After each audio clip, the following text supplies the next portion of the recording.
esengo makasi ndenge na yeba ke bozaka ebele liboso ya ba poste téléviseur na bino pona kolanda journal na bino ya impact na idéologie marque déposé ya ba journal nyonso awa na kati ya République démocratique du Congo journal esusu elengi po Fiston Kongwanda le boga akoti makambo yango bolanda.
Surtout, fidèles téléspectateurs, il y a journal télévisé en lingala facile.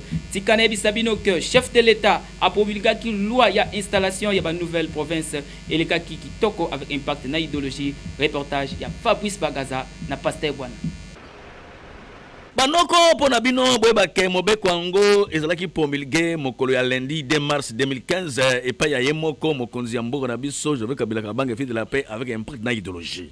Loi ya programmation oyo ezalinde kolakisa ndenge ba modalité ya installation. Il y a 26 provinces et kosalema awa na ba République démocratique du Congo. Boyeba ke na cadre mona loin ba province oyo Bandundu, Équateur, les Kasai, Katanga pe oriental et kozwa mbeli, c'est-à-dire bako kabolo yango na cadre ya décentralisation poete ba district ya minene wezala kuna ekoma pe ba province. Kutu province ya ba Congo eko changer combo eko commander province ya Congo central. Boba ke installation ba province yango eko salema na 2 étapes. Étape liboso bako sala nanu installation ba province oyo ezali concerné te na masolo ya découpage. Deuxième étape et cause la pona ba province oyo ezali concerné na découpage, c'est-à-dire Bandundu, Équateur, Katanga, les deux Kasai pe oriental. Sikoyo bozo ba kombo e ba province oyo ekobota masika.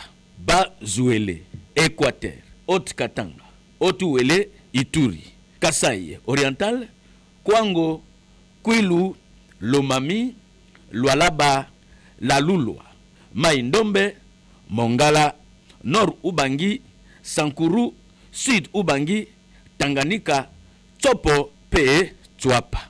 Banoko bweba ke ba province oyasika. Eko koma opérationnel la sima masolo ya présentation ya rapport na commission mixte encore que promulgation ya loi oyo ezali ko déterminer modalité ya installation de ba province avec impact na idéologie. Mobimba, yokuto Mobimba. Opposant Bakene Kotika proposition ya calendrier électoral réaménagé na Monisco reportage ya Mario Ambungu. Mercredi 4 mars 2015, délégation moko composée na quelques membres de l'opposition bakitaki awa na état-major ya Monisco pour na kotika proposition ya calendrier électoral réaménagé. Pour na bango calendrier oyo commission électorale nationale indépendante et publié le 12 février 2015 ezali na mois ba cohérence.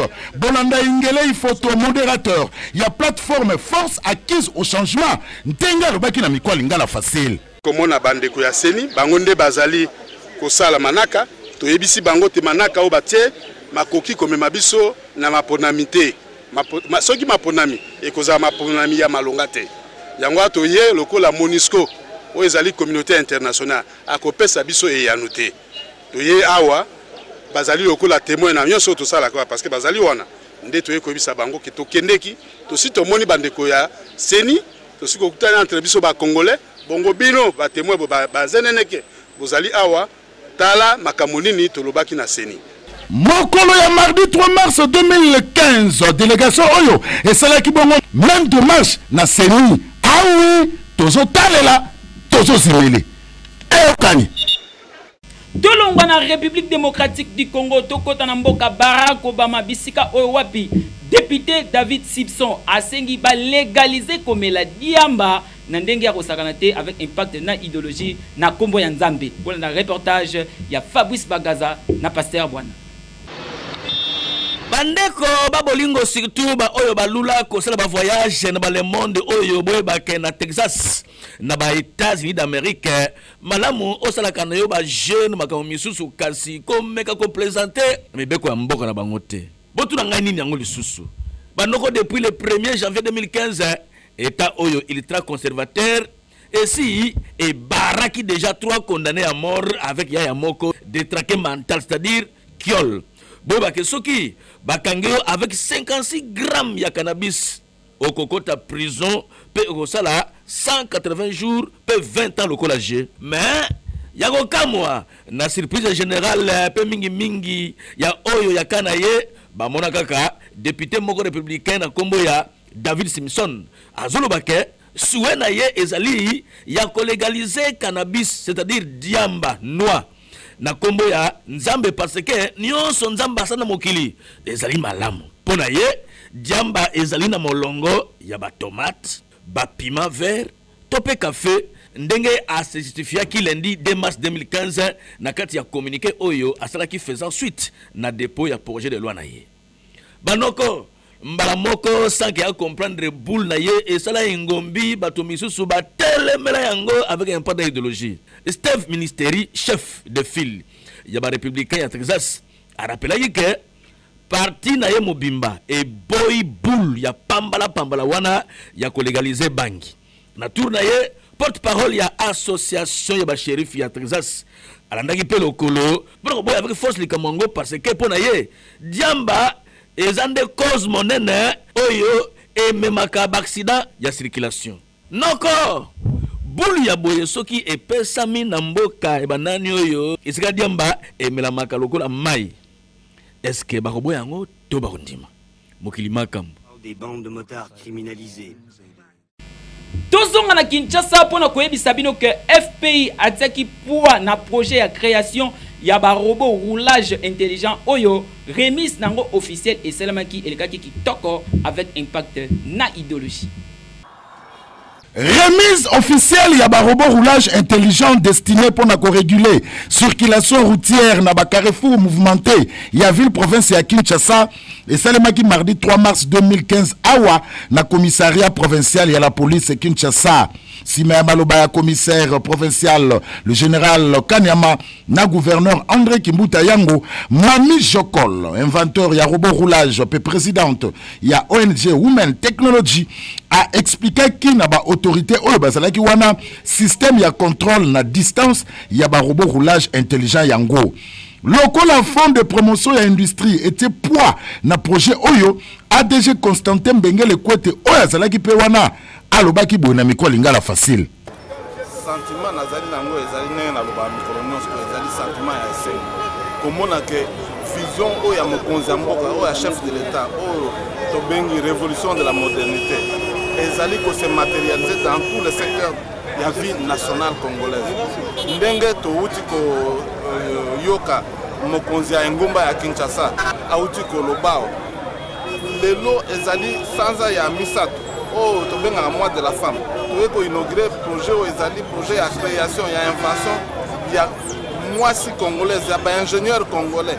Ezali le coup munene pour na école na biso, ezali le coup munene pour na mboka na biso.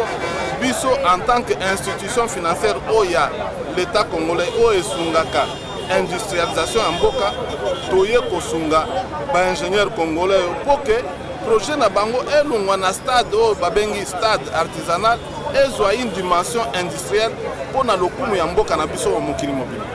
Na système ya buka mona buka kwikila ba autorité nyonso oyo bazalaki na cérémonie na bokambemi ya gouverneur ya ville province ya Kinshasa bakitaki awa na croisement ya Nyangwe pe avenue de la Libération ex 24 novembre pe na place Victoire pour na kotala ba robot roulage yango.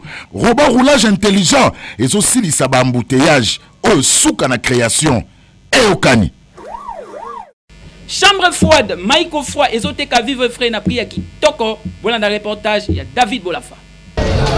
Qui a dit que bango kakande bakobandaka kotekelaka bato biloko ya kolia oyo ezangatina on dirait que bankolo masolo bazalité banoko boybake na cadre de repère na population congolaise mingi na bana kini c'est le paradis ya ba République démocratique du Congo ba vivre frère solo pe na talo malamu.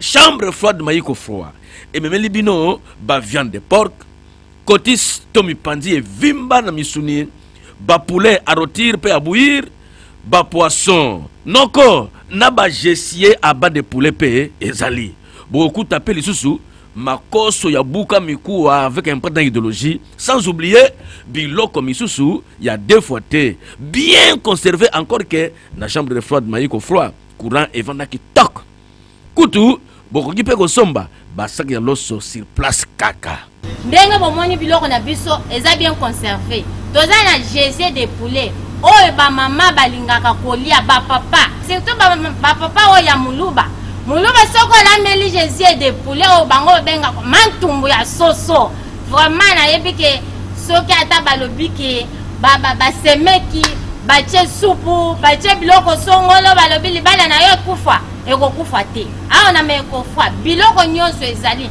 okoya teke okende na chambre froide mususu o na moni eloko kuna te awo biloko nyonso ya ndenge na ndenge oyo ezo concerne vivre frais ezao ndeko ya Congo pour bana tsangu pe moamba adresse yangoyo chambre froide Maïko froid sur avenue des Tourneurs numéro 1755 quartier Funa Mosikate na hôtel de la Funa na commune Limete. Pour na bana lukunga embrouillement na terrain chambre froide Maïko froid et telemisa bendele sur avenue Bokassa pembeni ya Kato na commune Kisasa avec un pas d'idéologie. Na Maïko froid noko na ngai malili ya Paul Norcout ekosa. Maïko froid papa tika soki na yebisio kaka ndenge yo moko omoni match eza penza kitoko timbwe kufiawa. Population quartier Yolo Nord bazole la courant passe na ndenge ya defoite Mikonzoli reportage. Mwana mama soki okomi na commune ya Kalamu awa na quartier Yolo Nord kobanda na avenue Luidi Bagata kino kuna nyoso passe ya courant eleki lelo tozolo baboye jour pour jour environ 1 mois courant ezalaka te tala nenga ba pareil yanda ko koma ba échantillon TV le rôle la kisaka te ba information comment passi bana kutu moye bata dessin animé salite tala ba komi na ba tablette mais ba tablette en pe décharger fois ba leli ebele et bon ba frigo échantillon ah kutu bozo mona masanga comme moto moya komela yango ezate ba sundola ka ndengo wana donc ba radio ba chaîne musicale nyonso koma na yonka pamba boye et bongo soki tolobi réchaud et comment ne loko ba sani tala na ba déposer ba nzungo wa et ça rapport nzungo je sika ko vandela mais en réalité ko lambela awa na makala na ba réchaud ya rapide ya ba pile et bongo pona distraction ya bana na Nintendo ba TV tika na ngoka pamba boye bana ba yaka lisusu te pona nini courant ezalaka te et bongo soki otali ba câble ya courant yango ele kisaka nango courant te et vanda échantillon ya pamba population eleli po balobi courant yo batasnel ba senga ba mbongo e bongo yoka ba montant to say ba yakia to say ba continuation ya ba 10 000 ba 20 000 ba kenda ba ba zombongo ba kenda ni suite ba yati ba zonga pété to kenda ka kuna to yana ba facture to zonga ba facture mais tisiko solution zate mais un ba Yolo Nord buluna iko monzonga ba mo boto ba tubiloko na ba butu Oni lumière yati. Ma courant na secteur na biso awa tolembi. Tolobi moi ebele trop donc mabaya o kutunde za boye. Tokomi ko tia ngo ka essentiel ka vendre kaka to mona ka mabaya mais eza soute que non pour courant to bulete. Même sous moye ko kina automne ça te va pile la batu. C'est ça la ka mais so courant na éviter photo fu batu ba conditionnel bazo la biso solution à mambo puisque boye pesa donc tala ma trop. Awa tozo senga na bakonzi ya SNEL lokola tolobaka boye eza bojoba te kasi ezalaka nde mpo bango bamona esika bazali na problème bakende kobongisa mpo likambo ya SNEL tozoloba mais bazosala rien lokola bato ya quartier bayaki kutu na agence oyo mais agence basala rieti lelo courant kaka ya mikakatano bobongisa musala. Soki okomi na rond-point Victoire okomona libulu moko esalemi wana ezo créer mama na embouteillage mikonzoli alekana kiwana.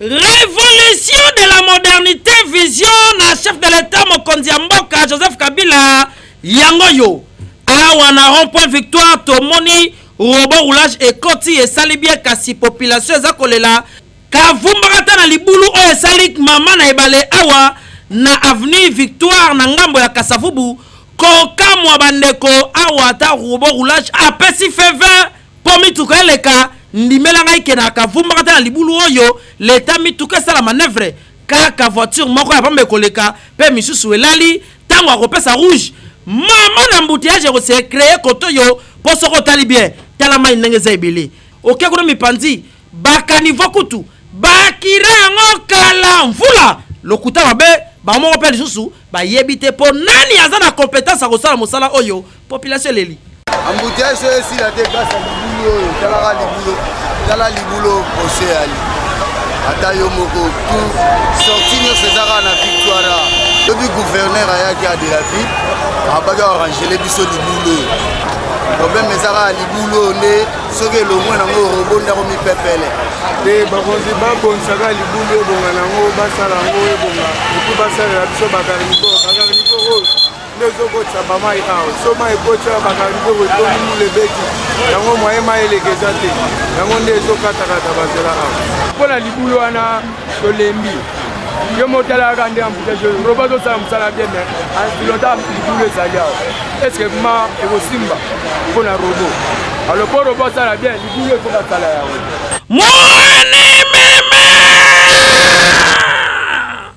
oyo ezo nécessité intervention ya baautorité compétente koluka moyen ya kokire esika oyo pe ovd akwea na terrain mpo na kobongisa libulu oyo mpo ndenge eza kokendele koto oyo ekokoma babusho ya nyama lokola mpe roulage alukaka shida taka shida yango oyo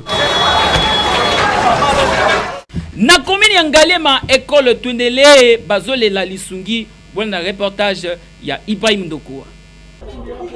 Na souci ya koluka ko encadrer jeunesse congolaise talati na école oyo complexe scolaire tuyendele esalamaki mpona kosunga population nyonso ya koto oyo awa tozali na quartier Finda na Binza Ozone na commune ya Ngalema na avenue Mwanda numéro 87 bondi melangai que condition oyo bana bazali kotangela awa pardon foko lukela yango kombo botala bino moko bana école primaire condition ni bazali kotangela ngo bazana baba ya malonga te ba tableau ya malonga te kasi enseignement bazali kopesa bango ezali kitoko kasi bana nde bazali kotanga na ba condition ya malamu te bongo côté ya humanité botala bino moko baba ezali yele kasi ba o bazali na section ya coupe couture to électricité bazali na ba matériel te o esengeli basale la pratique yango bazali kosenga lisungi na moto nyonso ya motema malamu to na gouvernement na biso baluka kotia bango poa tuka eloko toko kosenga ya liboso ezali construction tozala na bâtiment oyo bana bakakobando tanga na ba condition ya bien na ba matériel didactique maloba nanga ya suka ezali kolela mingi na ba ONG international ezala ba pasteur oyo bakoko zala na motema mawa ou bien ba député gouvernement basunga biso na ko aider esika wana ba difficulté ezali ba labo ba bâtiment ba meka ko revoir bâtiment ba labo et puis na ba matériel ezozanga biso ya solo soki bosungi école oyo ekozala malamu mingi pour la jeunesse congolaise ezala na avenir ya malamu boy penza seke bien te to continuer journal na communiqué nécrologique oyo ba famille Diakanwa na Simon Mbongo bazali na pasi pe mawa ya koyebisa na bandeko baninga pe bayebani na bango liwa ya ndeko na bango ya mobali leki papa penoko na bango Eric Kuma Ngwaka ou akufaki mikuleleki boyebaki programme ya matanga ezali boui. Jeudi le 5 mars 2015 levée du corps na morgue ya hôpital général de référence de Kinshasa ex Mamaemo na 12h. P exposition ekosalama na salle La Grâce sur avenue Victoire numéro 53, référence après Bibi Play. Le vendredi le 6 mars 2015, Bokunda Meko Salama na cimetière ya Kintambo na 13h. Communiqué Oyo et comme la batonio so Obaibaki Eric Kuma Ngwaka. Honorable Dominique Soa, colonel Simba, Nadidiek Divengi Balobeli, 7 ans anniversaire Yalinga la facile. Congolais, nous, surtout à Salam, Salam pour Mboga na biso kende liboso. Il faut tomber les mabo. Place une astrazal. Le Hollande, on a Zakari à Sali, radio, télévision, azo laksa ba réalité en Mboga. Réalité wana, il faut faire prendre conscience na ba dirigeant pour trouver solution na problème ya bato. O moyen dirigeant il peut m'amener ce zo le cas exact. Ezaka ba bili bozo laksa bino bato bozo sala na lingala facile. Des dirigeants qui ont un problème, mais ils ont une sous information comme elle qui était à trouver des possibilités. Nous avons fait une félicitation. Nous avons fait l'honorable Zakari. Chikumambi, la place à Zaliwana, a eu 7 ans, ils ont jeté. Pour compagnie Ebele, ça a eu une année Koufi. 7 ans, elle a facile en tout cas, de souhaiter un bon anniversaire. Moussala, elle a facile, et ça comme on a. Oui, ça la peine en Mboka et à Congo. Vraiment bon anniversaire, na papa Zakari. Moi, na biso ba soldat de l'Obarango tango nyons. Vraiment musala na ye ekende lisusu liboso. Asala lisusu koleka. Po azo sala pona Mboka Congo. Pe musala na ye eza komona. Na sengi bango ka baza na amour na musala na bango. Basala lisusu koleka. Ndenge basala ka liboso. Pour musala na bango en tout cas yekene liboso. Na ling pena lobaka na ndenge ya kin respect na honorable Zakari Baba Baswe eza facilité opesi bato misala olakisi bato nzela kende lisusu liboso lelo na ba chaîne nyonso ya Congo baza na balingala facile na bango ba changer kaka mais ande yo Congo eza na posa ya bato lokola bino bosala ba copie collecté mais bozali bato bozana originalité na kati ya makila. Et puis ton dimio, oza molaki sinzela. Point de chute, il y a festivité, il y a 7e anniversaire, il y a Lingala facile et sur qui pas Mimi Chikeva, Michek reportage, il y a Fiston Boko na Jérémy Yoka. Na cadre ya 7e anniversaire ya Lingala facile, mon maman yeba que après mon bangana match o betamaki entre Lingala facile na faire rigoler de alliance, boyeba que Mimi Chikeva.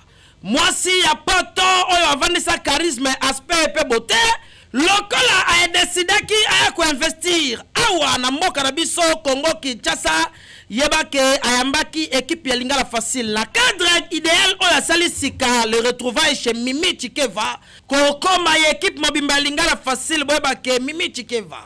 Moi si y a pas tant y aspect beauté charisme ba yamana ki na honorable Zakari Baba Baswe Chikumwambila pe a pesaki service ya kosakarate réception ezalaki awa mwana mama lukela yango kombo komela ezalaki agogo et bongo kolia kutu kolobate soka nyonso boka honorable Zakari Baba Baswe na Mimi Chikeva tour à tour ne balobaki c'est la trop na Lingala facile déjà félicitations mon vieux na nyonso sala rapport na biso bana poto bana kindo information tout de la nango na simanae.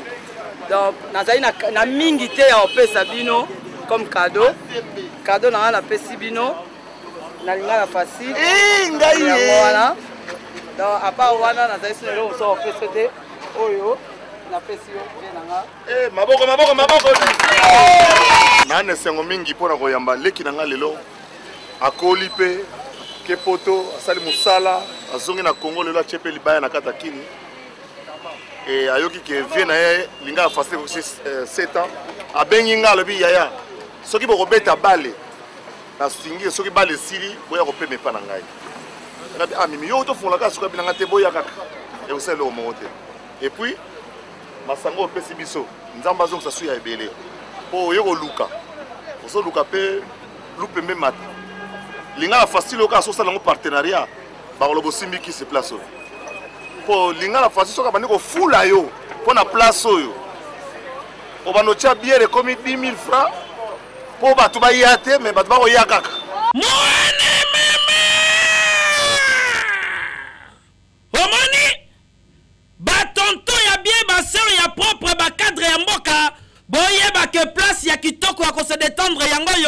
après misala, après ba stress ya boulot, na week-end, boya awa na le rencontre et pas ya Mimi Chikeva moi si ya aspect beauté charisme et pas oyo ozomela eloko ya malili pe ozomona elengi ya vile ya Kinshasa ndimela ke ndenge tongami en tout cas poto kutu e kosa awa sali boye ba kelingala facile na Mimi Chikeva basali libala ya bosembo ekani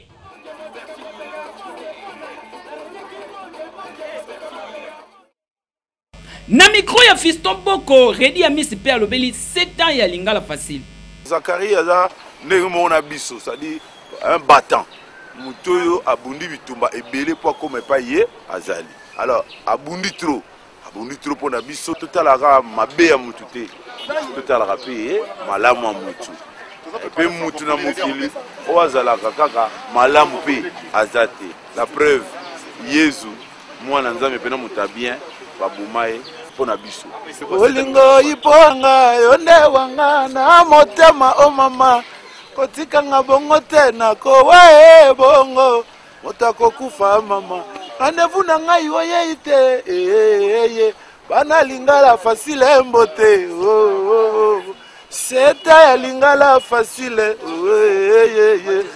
lingala facile nzambe ya ba journaux nzambe ya ba journaux. Côté na EP artiste musicien Ferre Gola a fêté qui anniversaire na chez Chacha et les kakindenge nini Jérémy Yokana Vincent Onokama Lokole. Seul artiste oyo date anniversaire na ye et yebana lokola le pato penguba yeyo Ferre Gola Jésus de Nuance artiste musicien Yamboka Nabiso meilleur chanteur de mon pays. Na occasion ya anniversaire na ye oyo feta makale 3 mars ya mvula nyoso boyeba ke pona 2015 oyo ezalaki bongo mo bange na concert awa na rond-point Forestcom pona ko fete yango kitoko to mona ki présence ya ba cadre ya mboka ba tonto ya classe ba tantine ya kitoko pe batu ya ndenge na ndenge bazalaki wana kaka pona ko assister ye yeba ke fete yango ezalaki kitoko kolia yo moko tala misuni na misuni ya ndenge nyonso ezalaki awe ya kolia ezalaki ya gogo kasi yeba ke nyonso ebandaki na ba témoignage ya ndenge na ndenge batu bapesaki awa pona comportement ya Ferre Gola o eza irréprochable jusque là pe les susu eyembeli na ye pona mokili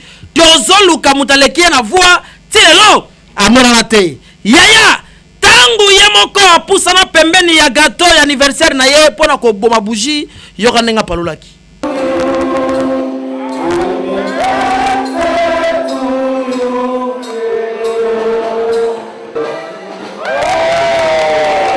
simana yango amata na podium landa ndenge apasolaki mitema batu na bankunga na ye ya kitaka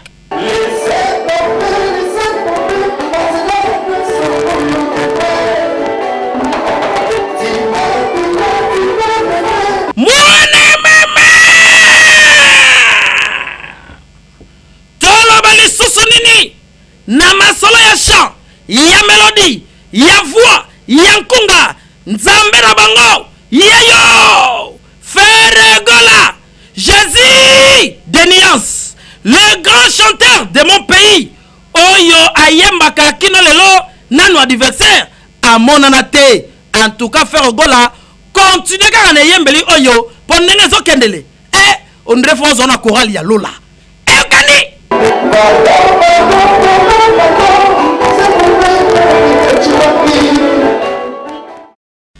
Association chrétienne de King Worship a organisé mon bangé na concert les 7 oyo na parking à Grand Hôtel na Gino na Pointe. Bolanda na micro ya Fiston Boko. L'association chrétienne à la table de grand organise le rendez-vous des adorateurs de King's Worship. Tozawana pour la louange, adoration, célébration. Topesi en otembo tolobi oyo nazali eza pour na Yesu. Ce que nous sommes, c'est grâce à lui et c'est à lui que nous le devons. Nous vous attendons donc ce samedi 7 mars à 15h au parking du Grand Hôtel. Boya to Sembola Nkolo pour na Oyonso à Zaliko Sala à Salinabo Monabiso. Le 7 mars au parking du Grand Hôtel de 15h à 18h30. Na kadi journée internationale de la femme Bamama ya Direct TV Bakobeta Nzango na Everyday na Kinkole Bolanda reportage ya Florimanda.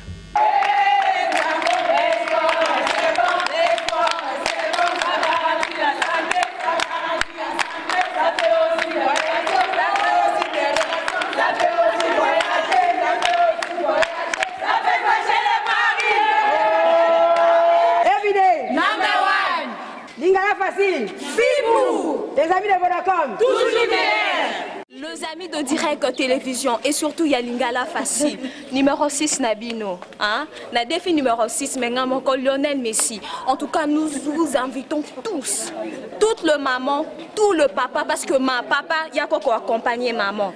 Hein? Au surveiller maman, talara. Donc je vous prie, il y a quoi belé, hein? Epidei, Elengi, Aliga, tout, venez nombrer. Système Kaka, Fimbu, Anakinko les terrains, Natoki, hein? Ah, maman balingi lisano boya na kinkole bapesi biso tere moko elengi o balingi koshue o balingi kozanene lokola ngai nzango ekozongisa yo normal okozala souple okosote okoyanga na Epidei, talanga bien, zouanga bien. Numéro 1. Donc, number 1. Epidei, nde. Donc, il faut que ma solo dans Zango. Alors, ma maman Zango nyoso. Ma maman Direct TV. Il y a OCC. Il y a Télé 50. Oh. Boya belé. Na epidei, ma solo bien. Donc, quand on me voit qui toko. Olingi ni moke ezali. Papa de venir de vosa iminoté. Le 8 mars, tu vas dire ma solo pour aussi ça.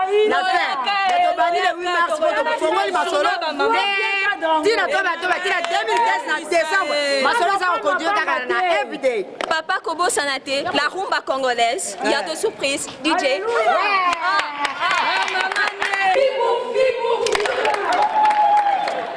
Lingala Facile, na staff Zakarisme, babeta qui match na terrain PLC, bolanda reportage.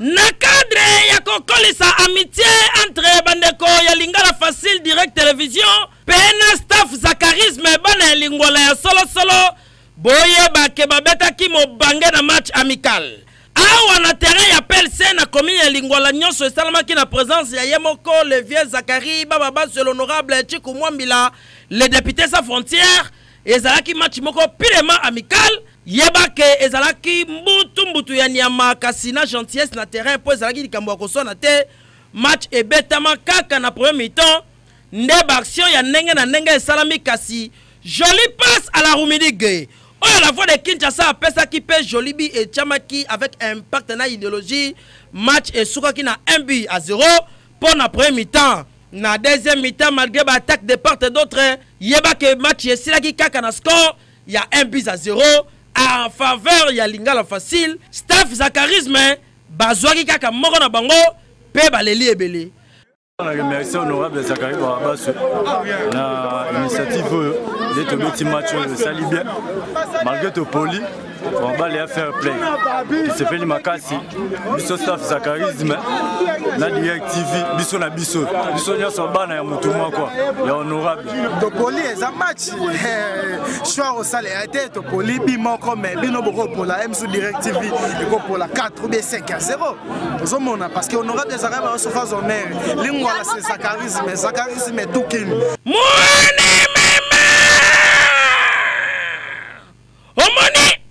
bolingo bomoko lisanga nde esangisaki bandeko boyebake troisième mi-temps esukaki bongo na 155 esika kopo ezalaki endondo ebetama neti na filme ezalaki esengo bolingo bomoko eumela kati na biso yango erataka te image du jour Pasteur Bwana na Fabrice Bagaza boproposé nini ngai na koyi kolia maboko te il faut kaka lutu fourchette pembeli eza na pointe di soki te na kolia te sikoyo bozwa lipa bien nguba na kati servi na sani ya mbele avec fourchette pembeli et bongo ya bwe so bike comme ya concours ba ko compter tina 10 pour silisa est Journal télévisé à Lingala Fassia Mokolelo et comme na suka. Merci mingi parce que vous avez devant ma poste télévisé na bino pona kolanda journal ya impact na idéologie tikana ebisa bino ke équipe mobimba o ya accompagner ki ngai avec impact na idéologie lelo ngai na oloba mingi te ngai Fiston Kongwanda na obima ni na gauche ni na droite ni mupanzi mais na kotikala awa pour message na ngai. Merci mingi ndenge bozaki liboso ya ba poste téléviseur na bino pona kolanda biso ndeka na ebisa bino journal lelo iza elengi bo sentir journal lelo bo sentir ngwa ndeza kitoko mais na mingi koloba te pona nga lelo na obima na gauche te mais na obima na droite.